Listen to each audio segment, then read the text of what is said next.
আমার এখনো মনে আছে যে আমি আমার স্ত্রীকে নিয়ে রাস্তায় রাস্তায় বাড়ি ভাড়া খুঁজতাম এক সময়। মানুষ আমাদেরকে বাড়ি ভাড়া দিত না। বিশ্বাস করছেন না? কেন দিত না?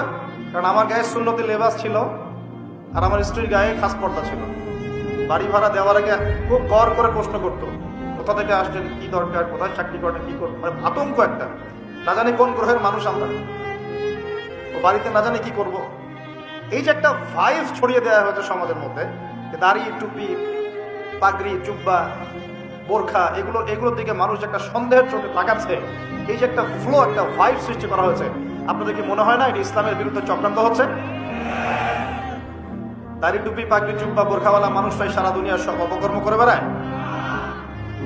এই সারা দুনিয়াতে যে সমকামিতা চলছে এখন, সমকামিতা বোঝেন কিনা?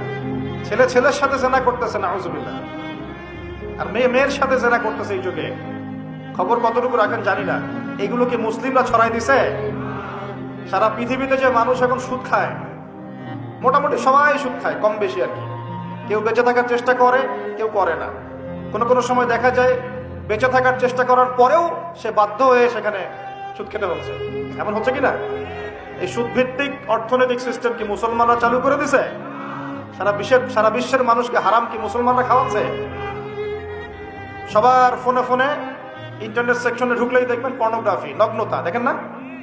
এমন কারো চোখ নাই এটা দেখে নাই, কারণ এটা সম্ভব না এখন এই যুগে। ইন্টারনেটের কাজ যারা করে, ইন্টারনেটে যারা ঢোকে, চোখের সামনে এগুলো করবেই করবে।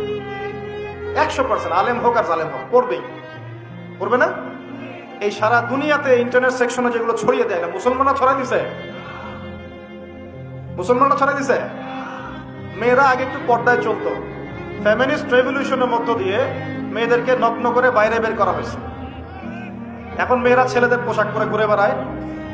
হ্যাঁ, সমাজের মধ্যে এই সমস্যার কারণে জেনা বাড়ছে, পরকীয়া বাড়ছে, ব্যভিচার বাড়ছে, ধর্ষণ বাড়ছে। এই সমস্যাগুলো মুসলমানরা তৈরি করে দিছে।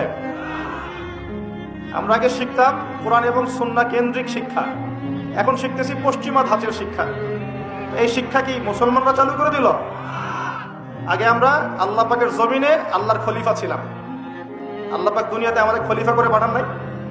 সূরা বাকারার প্রথম দিকে আছে না, আদম আলাইহিস সালামকে আমি সৃষ্টি করেছি কি জন্য?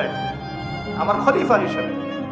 ওয়াইজ ক্বালা রাব্বুকা লিল মালায়েকা ইন্নী জাঈলুন ফিল আরদি, খলিফা শব্দ কোরআনে নাই।